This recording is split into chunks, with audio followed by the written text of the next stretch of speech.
welcome back everybody. Hope everybody had a great weekend. This is marking 7 weeks out from USAPL Raw Nationals in Atlanta, Georgia. So, back-to-back weeks with a video log, so I'm happy with that. Hopefully I can stay on track here going forward. So, this last week, like I said, nothing real extraordinary.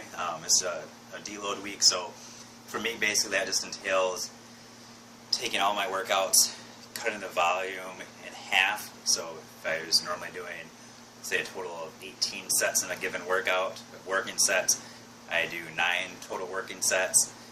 The intensity's cut back greatly, so rather than working in the 70 to 90% of what 1 rep max, everything's in the 40 to 60% of the 1 rep max.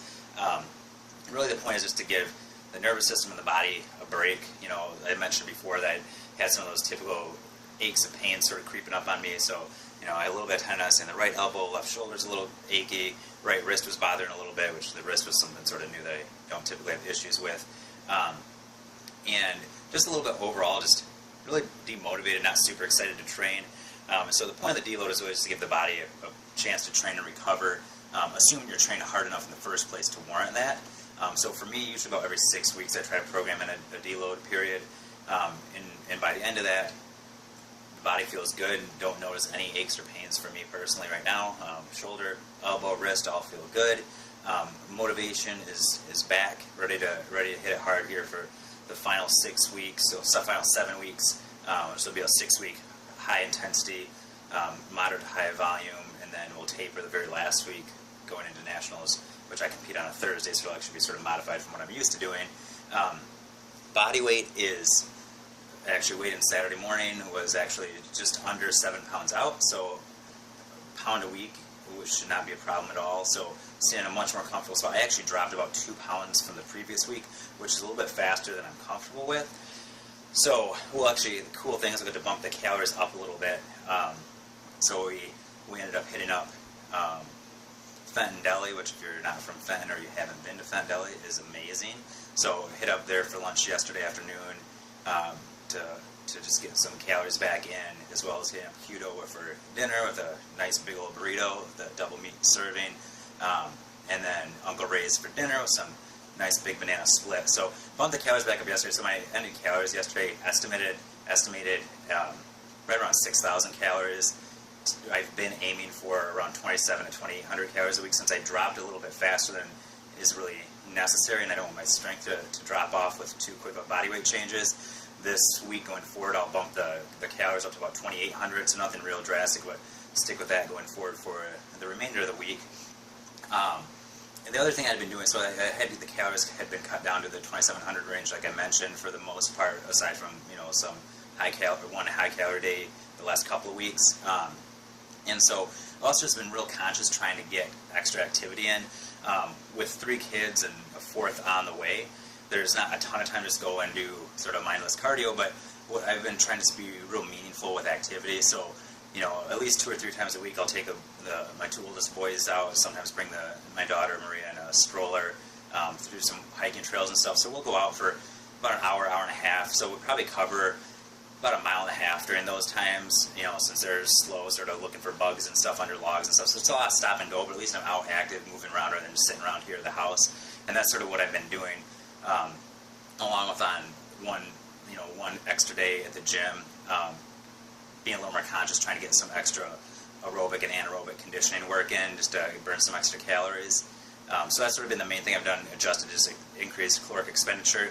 Even little things like parking in the very back of the parking lot at work. A couple people commented on that. As long as I'm there, early enough and don't have anywhere I have to rush off to right after work, I've been trying to park nice and close so that is, or nice and far. I mean, it's just a few extra steps, nothing drastic, but just little things like that. Parking a little bit further from the grocery store. And like I said, just trying to be active, rather than sitting around or resting on the floor, doing some rolls and crawls around the house, just basic things like that to keep the expenditure up.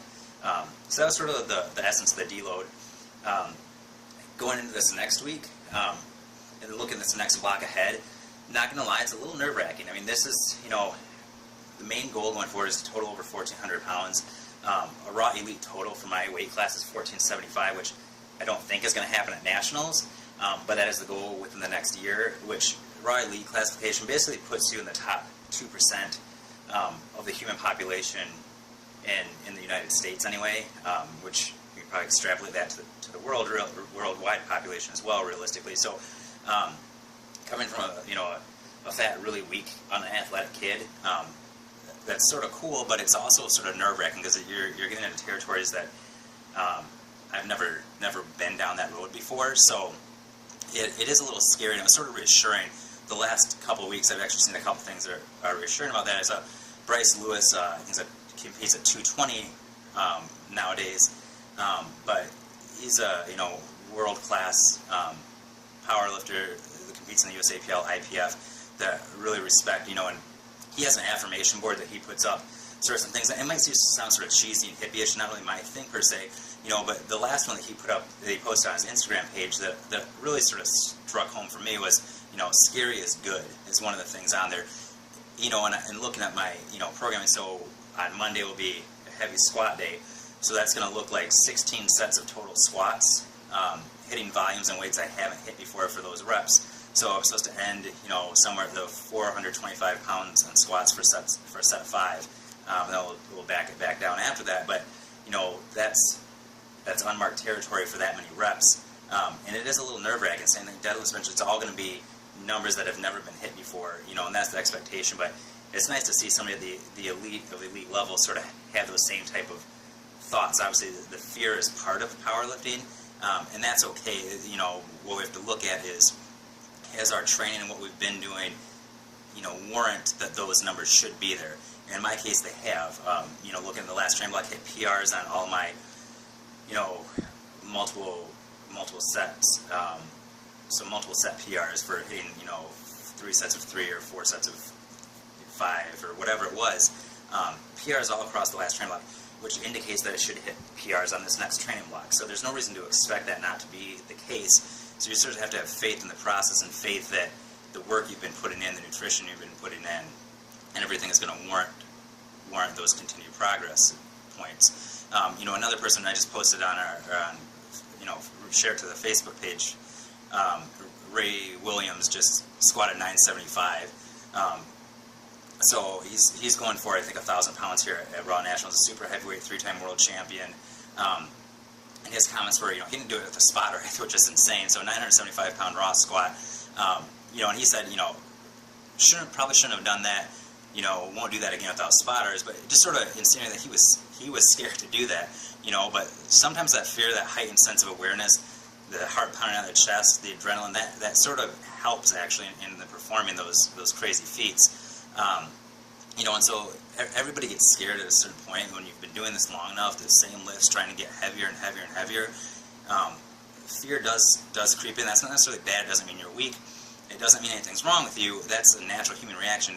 The point is to, put in the work in the first place, focusing on technique, and just have the confidence to know that what you've been doing is going to lead to further PRs.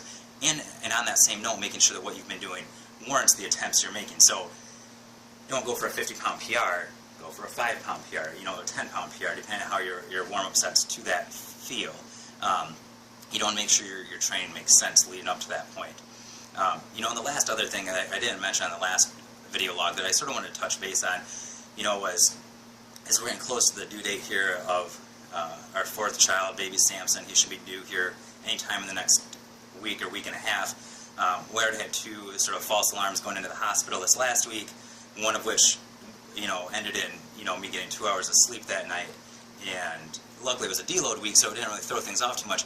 But inevitably that's going to happen again here, right in the bulk of this peaking cycle this last 6 weeks, and mentally I could start feeling myself sort of, oh, poor me, those sort of negative self-talk, like, oh, it's going to be so hard, I'm not going to be getting the sleep I need, it's going to be harder to prep my meals, it's going to be harder, I've got my 2 oldest kids are going to be starting preschool here at St. John's, so I've got to start taking them to and picking them up from school, so my work schedule is going to be a little more hectic, and all these things, excuses that can be made, and I had to sort of sit back and reel it in and remind myself, the whole reason, I knew all of this when I signed up for Nationals, I knew that we're going to have a new baby, that, Nationals was going to be, 5 to 6 weeks after the birth of that child, so during some of those times where if the previous 3 kids are any indicator, where we're getting up, every, 2 to 4 hours throughout the night, never getting a nice stretch of sleep.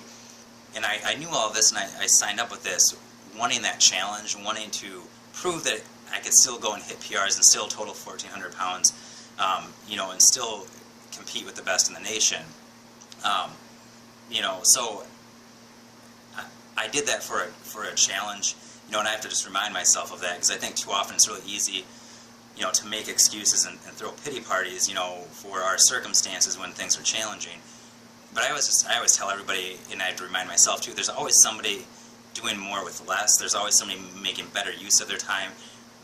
There's always somebody that's done more than what you have done. And if not, there will be somebody in the future that does more than what you've done with less than what you have. So, and my big part of that was just being able to do this so that, when I talk with clients and stuff, and they sort of have those issues or excuses of, oh, I've got so many kids, or oh, my work's so busy, or this or that, there's always, just to be able to relate to them, but also be able to say, hey, like, I've been there, you can do this, you can move on beyond that. So, sort of reaffirming those things in my own mind has helped going forward. And I think that's really all I have right now, so I'll keep you guys posted. I'll try to get some training videos up here during the next week as we go into untested waters with some new PRs and everything, and we'll check back in here next weekend. You guys have a great week.